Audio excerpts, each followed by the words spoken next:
A teologia não pôde me libertar do meu nervosismo. Cheguei ao ponto de esfaquear minha esposa grávida.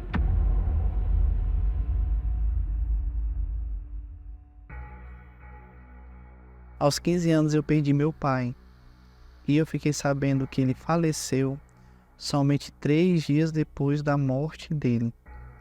Pois como minha mãe era amante do meu pai, a gente só soube 3 dias depois do enterro dele. A minha mãe desde cedo me ensinou a fazer rituais, a fazer simpatias, né? Cresci num ambiente totalmente, né, desregrado e liberal. Aos 13 anos, né, a minha mãe pagou uma moça para se relacionar comigo, porque ela dizia que logo cedo a gente tinha que virar homem. E isso eu fui desenvolvendo com o tempo e me interessando por aquilo, né? Logo depois, uma entidade disse para mim que minha mãe ia falecer com 3 dias. E após 3 dias ela veio a falecer. E ali eu só sei que eu senti a sensação de morte. Naquele momento eu achei que eu ia morrer. Eu deixei tudo de lado e fui para um hospital buscar ajuda, né? Fui medicado 7 vezes na tentativa de melhorar aquele nervosismo que eu tinha tanto. A crise, no lugar depois do medicamento de melhorar, eu piorei. Comecei a ter um princípio de convulsão e voltei para o hospital com a sensação de que ia morrer. Cheguei lá, o médico olhou para mim, meu filho, e disse assim: meu filho, você não vai morrer, você precisa de um psiquiatra. E a situação só piorava. E quando cheguei em casa, comecei a me automedicar com medicamento tarja preta. Foram vários anos da minha vida sem ter uma noite de sono. Eu invejava quem conseguia dormir. Em busca de solucionar aquela paz, me aprofundei na religião e na teologia. Eu lia 5 livros por dia, fora uma bíblia grossa de estudos. Daí eu entrei no meu primeiro casamento, buscando ter aquilo que eu não tive na minha casa. E ali a situação só piorou. Me tornei um homem extremamente agressivo com a minha esposa, né? Na frente das pessoas eu era um religioso, mas por trás eu era um monstro, ao ponto de tentar matá-la enforcada. E ela, não aguentando mais passar por aquilo, ela me traiu. E logo depois eu pedi o divórcio. Aí logo depois foi pro meu segundo casamento. E ali, quando fomos morar juntos, foi que no primeiro casamento eu espancava minha esposa, mas no segundo era bem mais. Até então ele passava para mim e para as pessoas que trabalhavam com a gente que ele era uma pessoa calma e paciente. E em menos de um mês a gente decidiu logo morar junto. E foi na primeira noite ele me agrediu, que ele montou em cima de mim e socava meu rosto. Ao ponto de ela grávida, com 8 meses, uma voz veio sobre mim, como sempre me dizia, né, desde que começou a minha depressão. Uma voz veio e disse: vai lá, esfaqueia ela. E eu fui, e ela distraída de costa, eu dei uma facada nela. Nessa noite ele não teve nem a coragem de nem me levar no hospital. E no meu braço eu peguei 7 pontos. Foi então que, no ato de desespero, depois dela ter fugido, dela ter sumido, ter saído esfaqueada, da nossa casa, eu, no ato de desespero, fiz uma faixa e coloquei perto da casa dela. Só que eram tentativas frustradas, porque eu não mudava. E depois disso, ela aceitando, se conformando, contra a vontade da família dela, continuamos.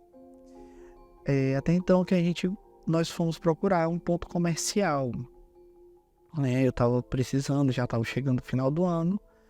até que eu achei um ponto do lado da Igreja Universal, né? Chegando lá, aí nós começamos a trabalhar, até que um dia eu estava sentado na calçada do meu estabelecimento e veio um morador de rua. E ele veio com um jornal da igreja, né? Depois dos obreiros, os pastores terem ido lá, veio o morador de rua. E ele disse assim: ó, meu filho, posso falar com você? Eu, pode. E ele disse: ó, toda semana chega jornal novo. Você vai na igreja e pede ao obreiro, o pastor, para dar para você um desses jornais e lê a mensagem do Bispo Macedo. Olha, meu filho, foi a única coisa que nunca fez eu fazer besteira na minha vida. Mesmo eu estando em situação de rua, é o que eu tenho paz. Ele falou de paz para mim.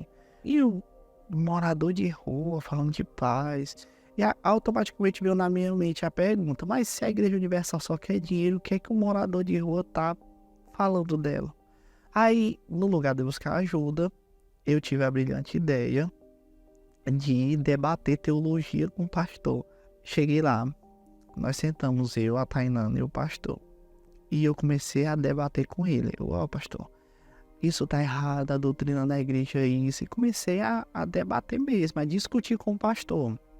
E eu ficava intrigado porque que eu instigava tanto ele sobre a igreja, sobre aquilo. E ele não se ofendia. Até então que ele olhou para mim e fez uma pergunta no meio da discussão, de eu tentando debater com ele, e ele, só respondendo.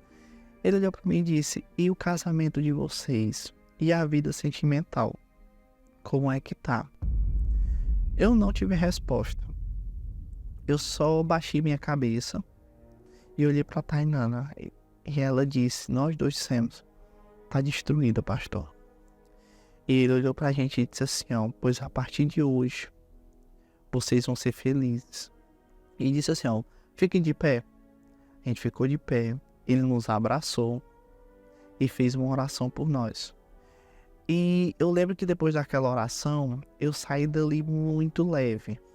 E eu cheguei em casa e fui, me deitar para dormir, sabendo que eu já não ia dormir. Depois de 7 anos com depressão, não dormia.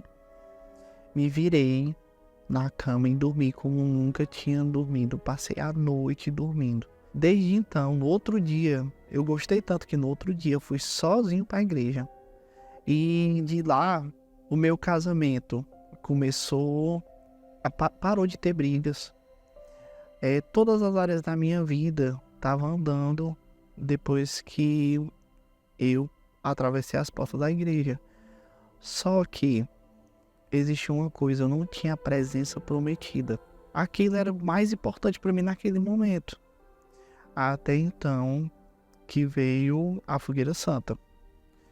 Quando veio a Fogueira Santa, eu vi a oportunidade de receber essa presença.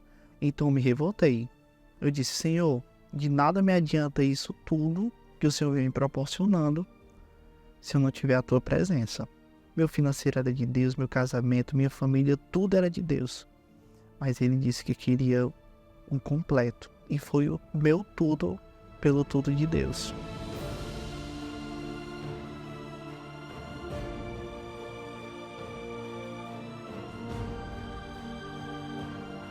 Quando eu desci as escadas do altar, eu sabia. Deus me confirmou e ele disse: eu sou contigo. E naquele dia, eu fui contemplado com a presença prometida. Naquele dia, o Senhor Jesus veio sobre mim. Depois de eu ter dado tudo, cada gota minha, ele deu tudo dele para mim. Hoje ele é um homem transformado, não há mais agressão. Hoje ele é uma pessoa mais calma, paciente, é um ótimo pai e um bom marido. Temos 2 filhas juntos e estou mais uma vez esperando o 3º filho. Hoje eu não gasto mais dinheiro com drogas, com festas, não gasto meu dinheiro com remédios. Hoje meu investimento é no altar e na minha família. Hoje, um ex-depressivo cuida de pessoas, ajuda pessoas com depressão. Faço parte do grupo Depressão Tem Cura. Ajudo pessoas que um dia, como eu sofri, podem sair e encontrar a solução, para esse problema tão terrível. Tenho a terra prometida. Mas o principal e acima de tudo, tenho a presença de Deus na minha vida.